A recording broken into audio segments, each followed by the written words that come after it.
So even though we know breakfast is very important and it could possibly be the most important meal of our day, we often skip it.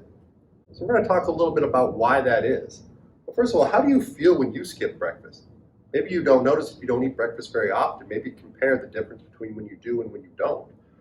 But oftentimes we feel hungry, tired, maybe sick, grumpy, dizzy, faint because we're low on energy. Our body has not had any nutrients for a long period of time, and when we skip breakfast, it prolongs it even further.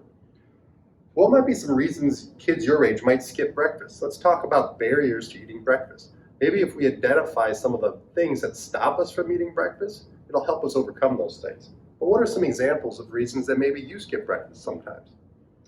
Well, sometimes we just don't feel hungry in the morning. That's common because since our metabolism is slowed down while we're sleeping, our body is in kind of a storage mode and it's not ready to act hungry yet. So sometimes we need to eat even if we don't feel very hungry to get our metabolism moving again. Sometimes we don't have time, which is a very common one. When we're on our way to school or we maybe wake up late, we just don't have time to make ourselves breakfast. So these are all things that can get in the way of eating breakfast every day like we should. So let's talk about a few things we can overcome these obstacles. As we mentioned, I would say time is the number one obstacle that keeps people from eating breakfast, even adults. Oftentimes our mornings are busy and we're trying to get somewhere on time. And oftentimes if we have to prepare a breakfast, we don't have time to do that. And then you have to do the dishes and all that. So let's talk about some strategies to overcome that obstacle. Well, some examples could be grabbing a breakfast to go, coming up with something that you could take with you. Maybe it's just a cup of yogurt, maybe it's even just an apple and a handful of nuts or something like that, but something that you can take with you on the go. You can always pack the night before or make your breakfast the night before.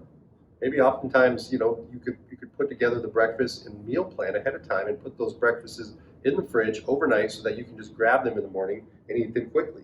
You could always eat school breakfast. If your school offers breakfast, that way you at least get to the school. Most schools will make sure that you have time to eat the breakfast when you get there. We could go to bed a little earlier, which is always a good idea to get more sleep, so that we could get up a little earlier to make sure breakfast is a priority. Eat a half sandwich and a piece of fruit or other foods you like that include parts of my plate. So one thing, some people just don't like breakfast food. So it's okay that you don't eat a traditional breakfast food. It's just important that you eat some kind of healthy food in the morning. So pick something you like to eat. And then try to cut out your late night snacking, especially the unhealthy snacking. That might make you not feel as hungry in the morning. So those are just some ideas of overcoming those two obstacles of being not really that hungry in the morning or not having enough time. Making sure we get breakfast into our day is very important. In a little bit, we're going to take some time to look at some different examples of breakfasts to see if they meet the criteria to be considered a healthy breakfast. So we're going to do that shortly. But let's take a minute to take a brain break and get some physical activity and get our hearts pumping.